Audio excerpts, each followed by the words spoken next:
आखिर क्यों सरकार शंकराचार्य से शंकराचार्य होने का प्रमाण मांग रही है? हजारों वर्षों से तो ऐसा नहीं हुआ। नमस्कार, मैं हूं आशुतोष द्विवेदी। आप देख रहे हैं राजनीतिक हलचल। धर्म और सियासत का यह टकराव बढ़ता जा रहा है। आज कांग्रेस ने भी भोपाल में सरकार का विरोध किया। क्या है ये खबर, जानते हैं विस्तार से। दरअसल उत्तर प्रदेश में माघ मेले में अभिमुक्तेश्वरानंद को स्नान करने से रोके जाने और मेला प्रशासन का अभिमुक्तेश्वरानंद का विवाद अब राजनीतिक हलचल का रूप ले चुका है, जिससे अब मध्य प्रदेश की सियासत भी गर्म हो गई है।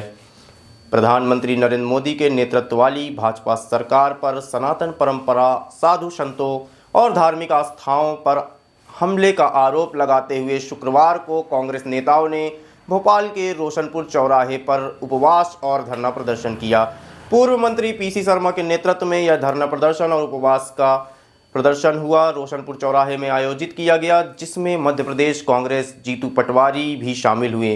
कांग्रेस नेताओं ने शंकराचार्य, अभिमुक्तेश्वरानंद सरस्वती एवं उनके शिष्यों के कथित अपमान, साधु संतों के दमनात्मक कार्यवाही और काशी के मणिकर्णिका घाट जैसे पवित्र स्थलों को तोड़े जाने के प्रयास के विरोध में भाजपा सरकार की कड़ी निंदा की। धरना स्थल पर संबोधित करते हुए पीसीसी चीफ जीतू पटवारी ने कहा कि हजारों वर्षों से सनातन परंपराओं में जगतगुरु शंकराचार्य की मान्यता स्वतः ही सिद्ध रही है, लेकिन आज उनसे प्रमाण पत्र मांगे जा रहे हैं। उन्होंने आरोप लगाया कि प्रधानमंत्री नरेंद्र मोदी और उत्तर प्रदेश के मुख्यमंत्री योगी आदित्यनाथ की सरकार में जगतगुरु शंकराचार्य को स्नान करने से रोका गया, जो साधु संतों के परंपराओं के विरुद्ध है।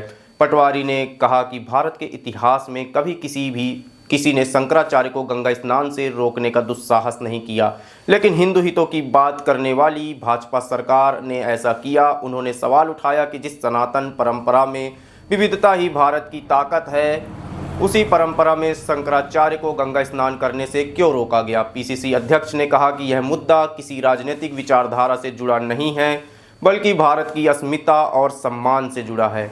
उन्होंने साधु संतों और बटकों के साथ कथित दुर्व्यवहार का भी उल्लेख करते हुए कहा कि उनके साथ शारीरिक और मानसिक पीड़ा पहुंचाने वाले कृत्यों के दृश्य सामने आए हैं। पटवारी ने कहा कि सत्ता में रहते हुए भले ही दोषियों को सजा न मिले, लेकिन अपने कर्मों का परिणाम भुगतना पड़ेगा। उन्होंने सभी सनातन मानने वाले देशवासियों से इस मुद्दे की गंभीरता को समझने की अपील की। धरना प्रदर्शन के दौरान कांग्रेस नेताओं ने भाजपा पर धर्म की राजनीति का लाभ उठाने, प्रयोग और उपयोग करने का आरोप लगाया। कहा कि ऐसे लोगों का चेहरा जनता के सामने बेनकाब होगा। जीतू पटवारी ने इस पूरे प्रकरण को भारत की आस्था और सम्मान से जुड़ा बताते हुए प्रधानमंत्री नरेंद्र मोदी की निंदा की। धर्म और सत्ता का यह टकराव बढ़ता जा रहा है और राजनीति भी इस विवाद को लेकर हलचल मचा रही है।